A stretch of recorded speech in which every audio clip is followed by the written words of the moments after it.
Fala, investidores, tudo bem? Pois é, olha só, policiais em Xangai estão expulsando as pessoas da casa delas para usar as casas como locais de isolamento. Olha que loucura! E mais, o índice de inflação ainda está subindo e rapidamente aqui nos Estados Unidos. Agora, em outro lado, o Airbnb, ele disse aos funcionários dele que eles podem trabalhar remotamente e ó, para sempre. Acredita nisso? Vamos agora para o setor de energia.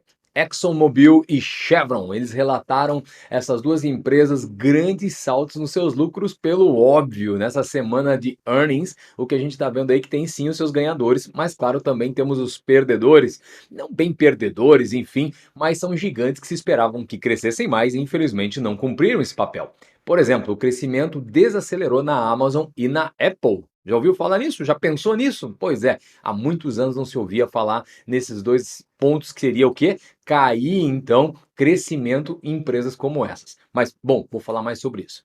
Então, investidores, como é que vocês estão? Olha só, esse aqui é o Money Talk, sua atualização diária do mercado de ações americano.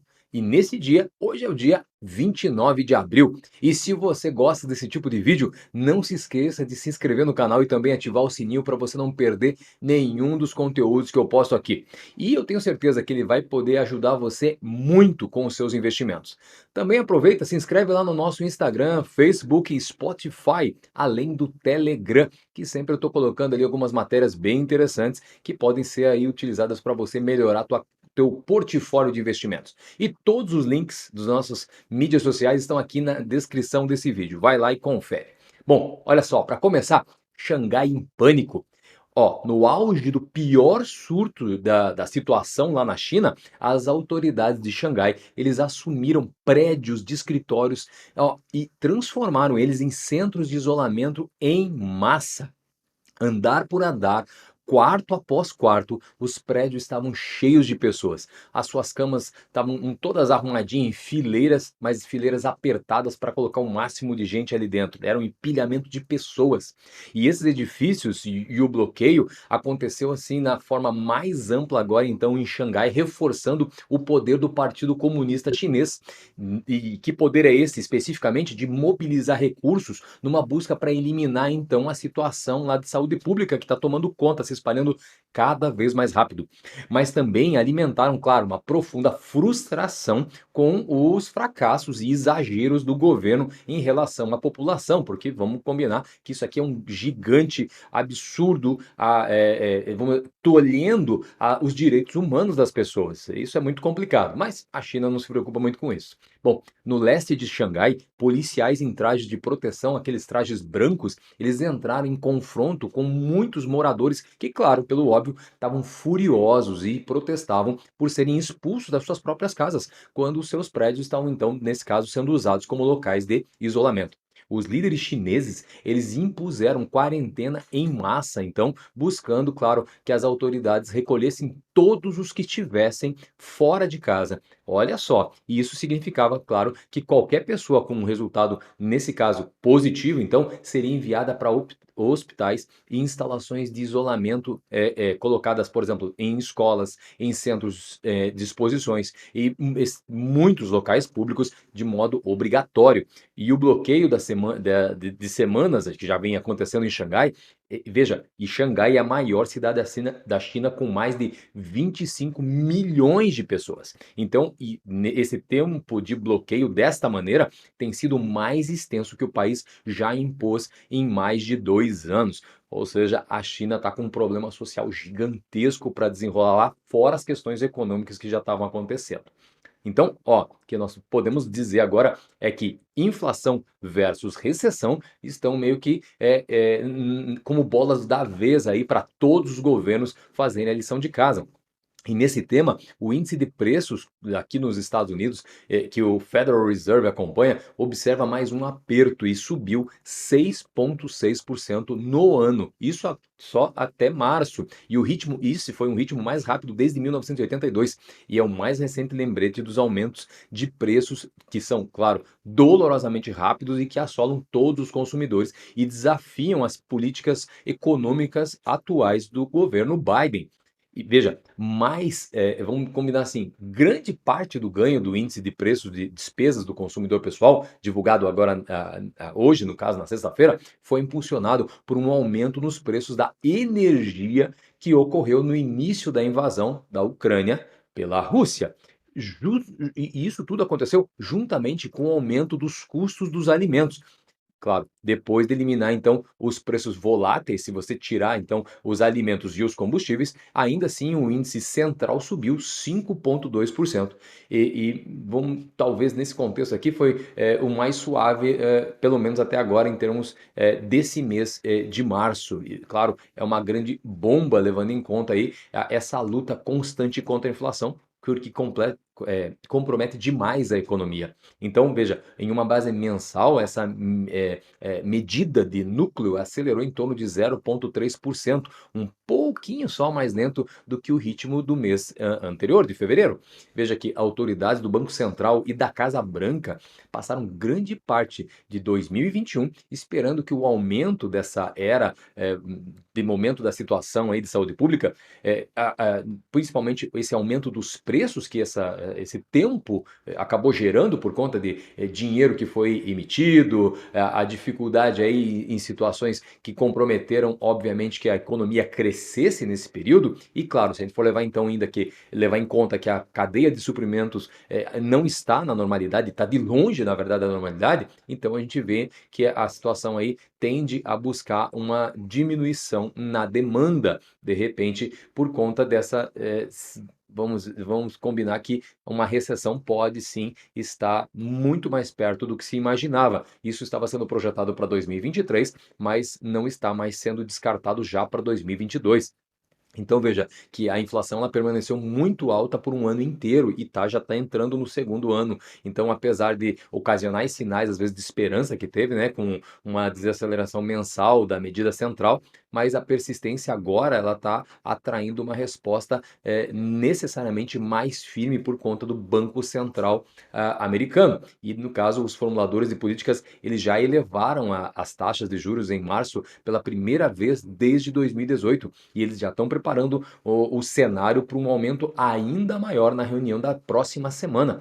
Veja que muitos funcionários do Fed, que é o Federal Reserve, eles agora esperam aumentar as taxas por volta, né, desse ano ainda, até o final do ano, em torno de 2%, mas acredita-se que vai ser mais que isso, inclusive. Enquanto eles estão tentando, claro, desacelerar os empréstimos, e moderar a demanda e permitir, então, que daí, nesse caso, a oferta se recupere de uma maneira saudável. Claro que o objetivo é ajudar, então, a esfriar a inflação para que ela não fique presa às expectativas dos consumidores e das empresas, o que pode, de repente, tornar uma característica mais permanente da economia americana em termos com uma taxa de juro ainda mais alta para 2023 e 2024. Bom, agora migrando para as empresas especificamente, o Airbnb disse aos 6.000 funcionários dele que na quinta, isso aconteceu ontem, né? Que eles teriam a opção de trabalhar permanentemente de modo remoto. Isso já vem se juntando ao número crescente de empresas que abandonaram os planos de retorno aos escritórios. E eu posso falar aqui da Zillow, da Pricewaterhouse. Então, ou seja, o Airbnb, ele também disse aos seus funcionários aqui nos Estados Unidos que eles poderiam se mudar para qualquer lugar do país sem o risco de redução na remuneração deles. Olha que coisa interessante. Anteriormente, o Airbnb ele, pretendia desenvolver, junto aos funcionários, uma coisa meio mesclada, né? E de repente, em setembro desse ano, de 2022, todos voltassem ao escritório. Mas, de repente, simplesmente o diretor executivo-chefe, o Brian Chesky, ele falou o seguinte: não, que todo mundo já sabia que ele era um defensor desses modelos mais flexíveis de trabalho. Ele falou: não, a gente vai deixar isso aqui aberto para então as pessoas, se não querem mais voltar aos escritórios, simplesmente podem trabalhar totalmente remoto, sem problema algum. Veja que a política de trabalho remoto do Airbnb é a mais recente nos esforços da empresa, né, para incentivar então as pessoas a usar os anúncios do Airbnb como pseudo-escritórios, ou seja, você pode viajar o mundo inteiro e continuar trabalhando. Não é só para quem trabalha no Airbnb, é um modelo de negócio que quer incentivar que as pessoas também ajam da mesma maneira que eles. Veja que cerca de 10% dos trabalhadores americanos ainda assim estão trabalhando de maneira remota. Isso, claro, é abaixo de um terço do que foi visto em maio de 2020, no auge dos bloqueios por conta da situação. Quer dizer que houve uma queda muito acentuada, mas não quer dizer que essa não continue sendo uma tendência. Claro que existem outras empresas que estão, grandes empresas, né, que estão tomando outro rumo. Algumas delas, como o Google e a Microsoft, por exemplo, estão tentando e continuam nesses últimos meses aí criar ambientes de escritório muito atraentes, quanto de repente pontos de férias, talvez, porque eles oferecem jogos, alimentação, até degustação de vinhos para os funcionários para estimular que eles voltem ao trabalho. Mas talvez isso aí não venha a ser algo que se confirme, até porque as pessoas se acostumaram, se adaptaram ao ambiente de trabalho em casa e adaptaram a casa ao ambiente de trabalho. Então quer dizer que não vai ser muito fácil fazer com que as pessoas voltem então para os escritórios. Agora, só para mostrar para você de repente o que está acontecendo então com a ação do Airbnb, vamos dar uma olhadinha agora, nesta tela que eu quero mostrar para você, trazendo essa ideia então do que está acontecendo com o Airbnb. Vamos dar uma olhada para ver a ação do Airbnb. Aqui, ó, vamos dar uma olhada aqui. Bom, no dia 27 de abril ela estava aqui na casa dos $152 e de repente ela veio subindo e alcançou uns níveis de 163. Isso quando? Hoje, ó, dia 29 às 10 da manhã. Está tendo uma pequena correção, mas isso também não é um grande ponto. Talvez aqui haja ainda um rebote e você veja ela subir um pouquinho mais. Tudo é possível nesse mercado financeiro. Agora vamos lá, vamos falar então da ExxonMobil e também da Chevron. As maiores empresas petrolíferas dos Estados Unidos divulgaram hoje pela manhã um segundo trimestre consecutivo de ganhos e ganhos robustos com preços do petróleo e do gás natural continuando a subir, claro, por conta dessa situação da invasão da Ucrânia pela Rússia. Essas duas gigantes empresas, eles disseram que eles estão aumentando a produção na bacia do Permiano, o gigante campo de petróleo de xisto que abrange o Texas e o Novo México, mas eles não estão buscando aumentar a produção de petróleo e gás natural em geral, tá? Mas apesar, claro, da pressão do governo Biden, que está tentando conter para baixo os preços da energia, mas as empresas, obviamente, elas vão dando dando um pouco de lastro para aumentar o fornecimento, mas nem tanto assim para gerar uma queda no preço, porque, claro, as empresas ganham o quê? Dinheiro, lucram mais, então isso é o mundo capitalista, não tem o que fazer, independente da pressão de que o governo Biden possa estar exercendo. Veja que a Exxon ela informou que ela dobrou os lucros trimestrais de um ano atrás, mesmo após uma baixa contábil de mais ou menos ali 3,4 bilhões. Isso porque ela abandonou as operações dela na Rússia. Então, em grande parte por causa do aumento dos preços do petróleo, que subiram no trimestre de $76 para mais de $100 o barril, na verdade, bem mais que isso. A empresa ela faturou 5,5 bilhões nos primeiros 3 meses do ano e teve um aumento de mais de 6 bilhões em relação ao mesmo trimestre de 2021.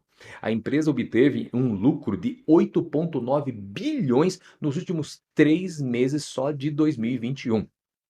A Exxon, com sede no Texas, ela anunciou que recompraria mais das próprias ações, então, agora com o objetivo de gastar em torno de 30 bilhões até 2023, acima dos 10 bilhões que ela tinha se proposto a fazer. Então você vê como realmente esse crescimento, esse aumento aí nos preços ajudou e muito as empresas petrolíferas. Então vamos fazer o seguinte, vamos dar uma olhada novamente na tela para ver como que está então os preços da Exxon aqui e da Chevron também. Ó, a Exxon, nesses últimos 5 dias, ela saiu aqui de 79, olha só o salto dela, isso no dia 25 de abril, e já chegou aqui a bater 86.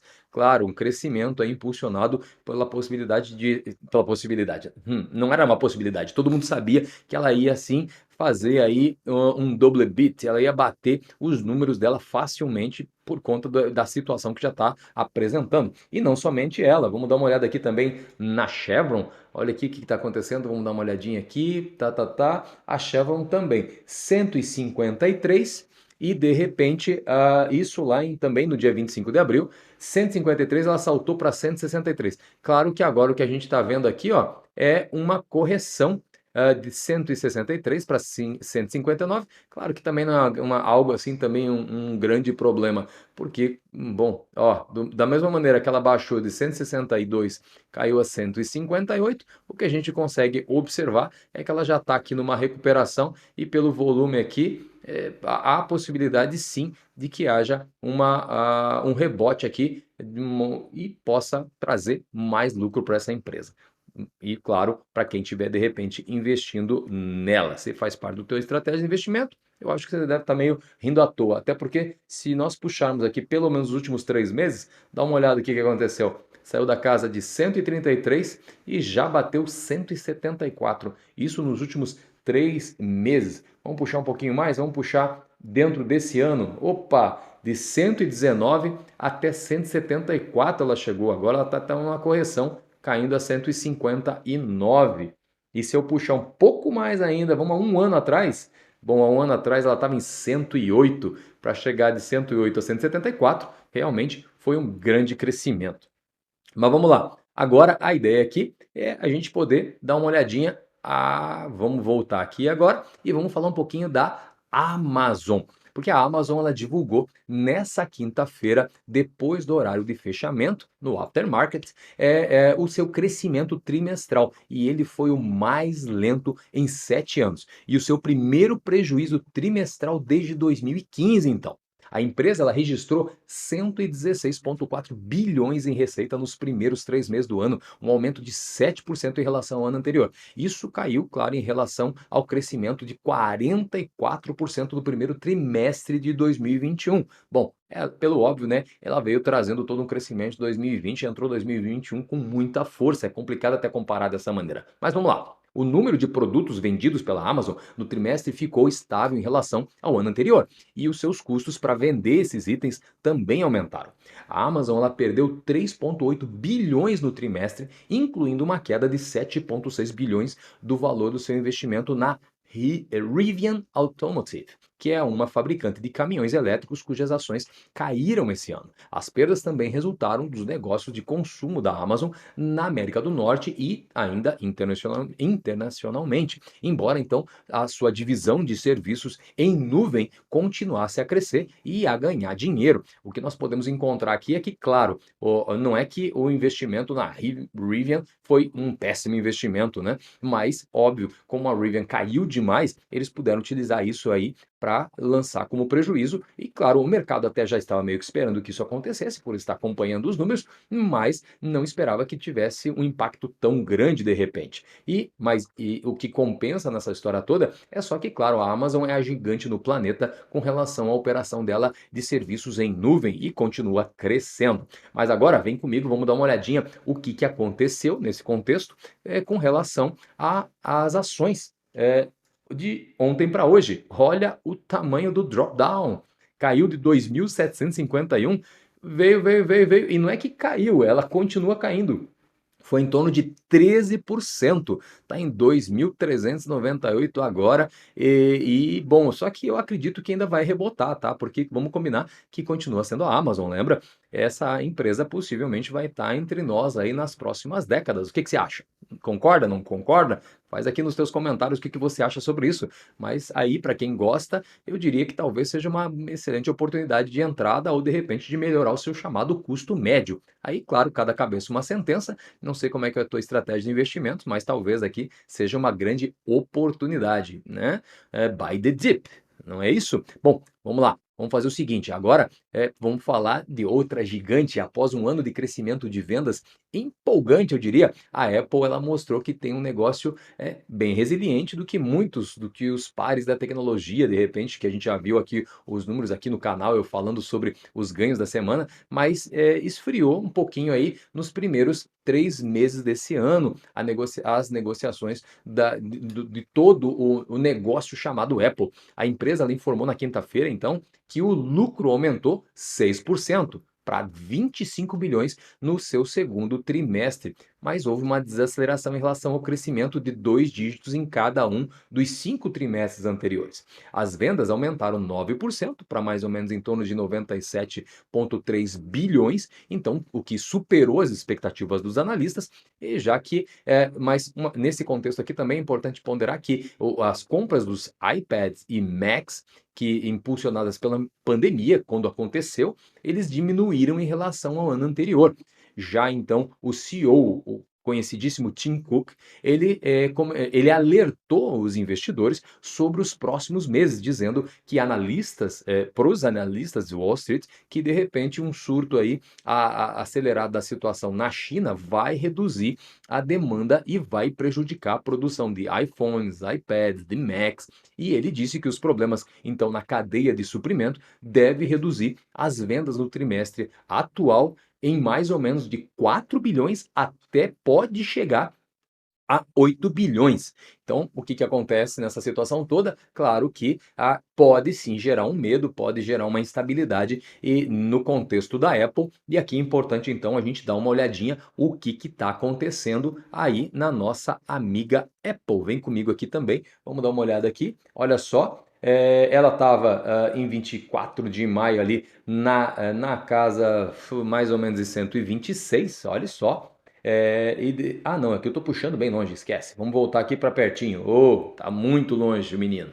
Vamos lá. Aqui, ó, dia 27 de abril ela estava em 156 e de repente ela já subiu no dia 29, no caso hoje, até 66, mas já teve sim sua correção e agora está batendo em torno de 162. O mercado recebeu muito bem a informação de que, por mais que tenha perdido um pouco a questão de vendas aí, nessa questão dos iPads aí, mas, e falando obviamente do futuro, que pode acontecer um recorte, claro, o mercado também aceitou muito bem o fato de que, pelo óbvio, e como todas as outras empresas já mencionaram que isso pode acontecer, talvez já tenha sido meio que telegrafada a informação e o mercado recebeu muito bem essa informação, de modo que não houve uma correção, por exemplo, tão grande quanto houve com a Amazon. Então meio que gerou um equilíbrio. Quem acompanha de repente os ETFs, o QQQ, que se esperava, claro, que se a Apple tivesse uma declaração muito ruim, ia junto com a Amazon, nossa, isso ia puxar demais ainda. Mas até que o QQQ tem se segurado muito bem nas suas bases. Mas voltando a falar então aqui da Apple, o que a gente consegue ver que continua sendo a gigante do planeta, a empresa ainda mais forte.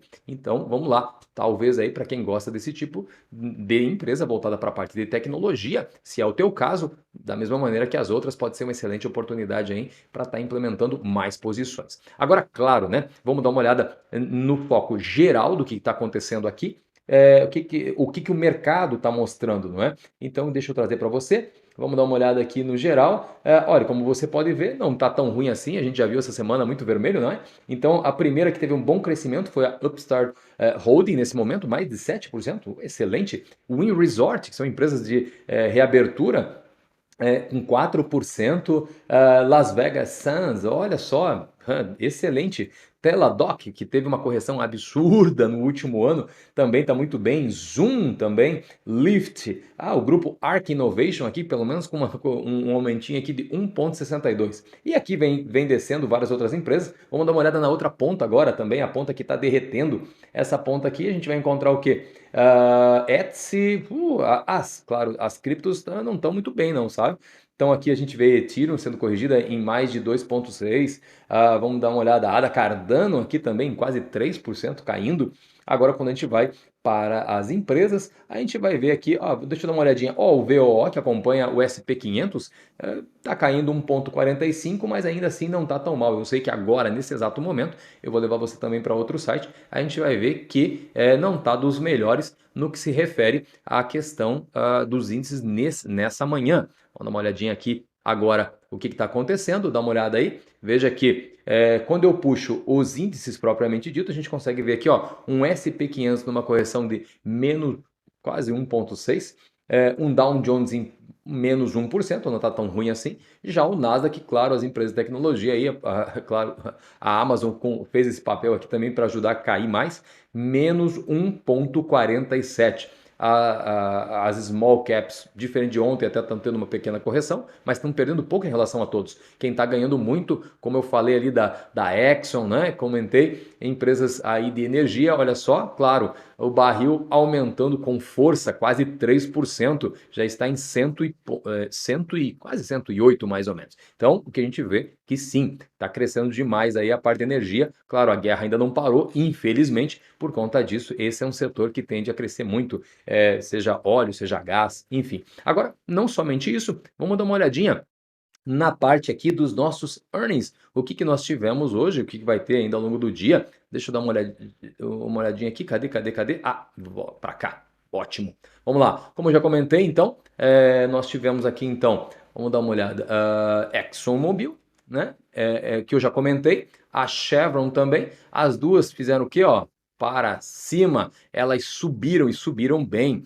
A AB não está das melhores, mas paga um percentual ali de dividendo, então isso é uma coisa positiva. Quem investe na AB não é porque quer grandes crescimentos, mas sim porque está se fiando, obviamente, nos dividendos. Quem teve bons números foi aqui, ó, AstraZeneca também, ó, foi para cima. E daí, claro, né, o que a gente encontra assim são outras empresas não muito estimulantes aqui, né, em termos de acompanhar números delas, mas sim, ainda assim são boas empresas, mas o que a gente consegue entender é que o mercado ele está um pouco agora misto. Essa é uma sexta-feira, não se imagina que vai ter grandes notícias, então por mais que ele esteja ali mais vermelho nesse momento, a gente já viu muito pior ao longo dessa semana. Então, bom, eu acredito que você teve bastante informação aí que vai te ajudar muito com os seus investimentos, pelo menos para entender para onde a economia está indo, o que está acontecendo nesse momento. Por isso, aproveita, se você não é inscrito no canal, já se inscreve no canal e também, claro, dá um like para ajudar esse vídeo subir aí no ranking do YouTube e manda para mais alguém também que pode se beneficiar desse conteúdo. Vai para as nossas outras mídias sociais também, que eu sempre estou postando muita coisa lá que pode te ajudar. Vejo você então no próximo Money Talk. Muito obrigado, até lá, tchau!